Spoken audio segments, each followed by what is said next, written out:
Hola, en el siguiente video tutorial os voy a enseñar cómo forzar la navegación dentro de los contenidos en Adobe Captivate.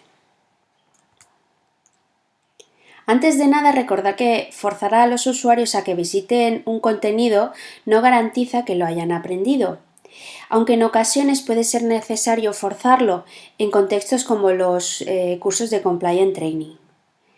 En caso de ser necesario adoptar este enfoque, os enseño en este video tutorial cómo forzar la visualización de los contenidos antes de que el usuario pueda avanzar en el siguiente. La estructura vendría a ser algo similar a lo que os muestro en la pantalla, en el que tenemos dos temas y queremos que antes de que el usuario pueda navegar o llegar al contenido 2, al tema 2, deba haber visitado previamente todos los contenidos y sus correspondientes subapartados, ¿de acuerdo? Veamos cómo configurarlo en Adobe Captivate. Bien, lo primero que vamos a hacer es preparar todos nuestros slides. En primer lugar, tendremos en cuenta que tendremos un slide de introducción, ¿de acuerdo? Donde los usuarios les indicamos que tienen que navegar primero. En este caso son cuatro elementos, como la estructura que os mostraba al principio. Luego crearemos de cada contenido pues, sus correspondientes pantallas. Tenemos para los cítricos, las bananas, los frutos del bosque y los tomates, ¿de acuerdo? Y luego finalmente creamos también el slide en el que saltarán los usuarios una vez han visitado pues, todos los contenidos. Digamos que este sería el tema 2 de nuestra estructura. Yo lo he nombrado How to Proceed, ¿de acuerdo? Entonces, en el slide de la introducción, aquí hay una serie de elementos, ¿vale? Vamos a verlos así más grande. Hay una serie de elementos en el cual encontramos cuatro botones en el que el usuario tendrá que hacer clic para acceder al contenido. Estos botones en realidad son autoformas, Smart Shapes, ¿vale? Que lo he convertido en botón, ¿de acuerdo? En este caso, cuando los Smart Shapes se convierten en botón, tú puedes habilitarles las opciones en los diferentes estados de los botones, normal, down, rollover. Yo, por defecto, ¿de acuerdo? Los he deshabilitado, solo he utilizado el apartado de normal, pero vosotros podéis habilitarlo de manera que, por ejemplo, si el usuario hiciera un hover o situar el ratón encima del Smart Shape en concreto, pues se quedará resaltado o cambiará de color, ¿de acuerdo? Esto es ya decisión vuestra. También hay que crear los indicadores visuales que recordarán al usuario qué contenidos han visualizado, o sea, han visto ya previamente, que son estos Smart Shapes que hay aquí. Si nos inspiramos en páginas web, pues normalmente pues puede ser un check con un check o un ojito de visto y tal. En este caso yo he utilizado una Smart Shape sencilla, ¿de acuerdo? Y bueno, lo he personalizado un poco, pero lo dicho, puede ser una imagen o puede ser lo que vosotros queráis.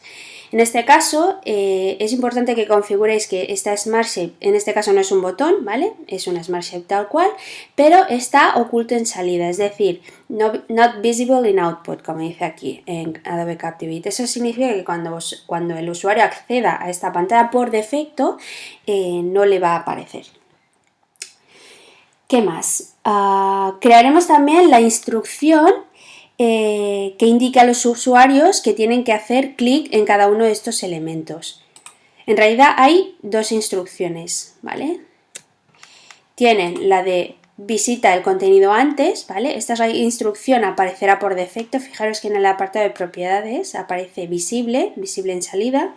Y luego activaremos, en función de lo que hayan visto los usuarios, mostraremos o ocultaremos una instrucción u otra, ¿de acuerdo? En función de lo que haya sucedido. Tenemos la de visita el contenido antes, esto aparecerá por defecto nada más entrar, y clic on Let's Decide, que solo aparecerá cuando los usuarios hayan visitado los cuatro apartados.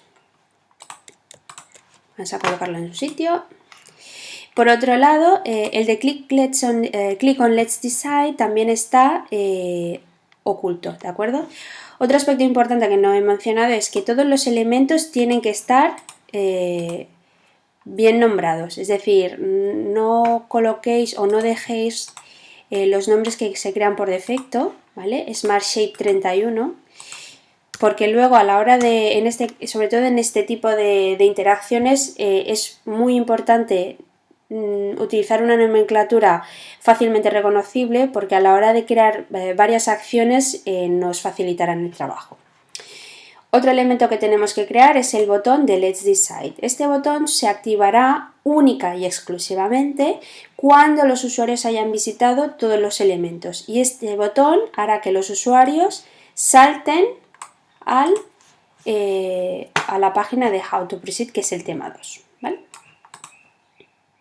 Bien, las pantallas de contenido deben de crearse con los botones de navegación correspondientes. En todas las pantallas he incluido un botón, ¿vale?, que les permite a los usuarios siempre volver a este menú, y los botones de avanzar y retroceder correspondientes. Fijaros que en este caso, en la primera pantalla, este primer botón está deshabilitado, porque no tiene mucho sentido poner un botón anterior aquí, porque ya tienen el botón para volver hacia atrás, que es volver siempre a este menú. Y el botón de previo y anterior se activa en función de si o lo hacemos visible o no, en función de si hay más contenido que mostrar, ¿vale?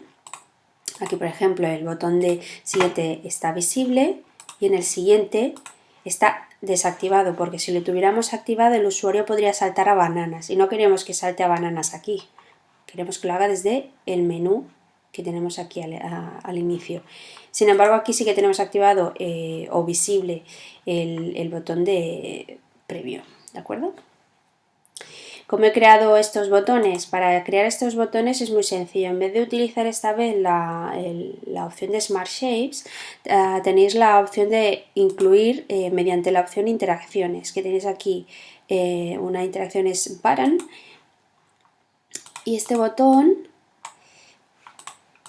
así muy rápidamente podéis configurarlo. En este caso por defecto tengo puesto botón transparente, pero vosotros podéis incluso, depende de lo que tengáis dentro de la librería, pues podéis añadir diferentes tipos de botones, ¿de acuerdo? Yo siempre tengo puesto el de botón transparente, porque esto me da cierta flexibilidad a la hora de introducir el texto del botón. Aquí, por ejemplo, podríamos decir clic aquí, por ejemplo.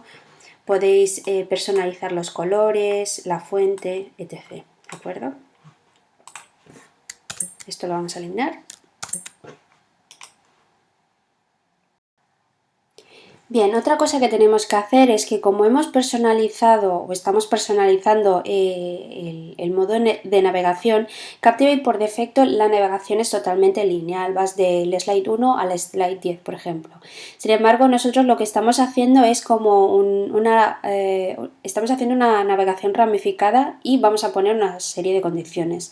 Por tanto, una de las cosas que tenemos que hacer, sobre todo cuando hacemos este tipo de navegaciones, es deshabilitar la barra de navegación por defecto que tiene Adobe Captivate.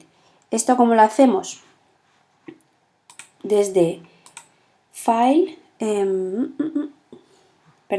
es desde Project, Skin Editor, ¿vale? Y desde el Skin lo que vamos a desactivar precisamente es esta opción de navegación. ¿Por qué lo hacemos? Porque si no, nuestros usuarios podrían pasar igualmente, aunque nosotros hubiéramos puesto las restricciones. Para ello vamos a deshabilitar o quitar el check de esta opción Show Playback Control, ¿vale? De esta manera desaparecerá. Bien, ya lo tenemos.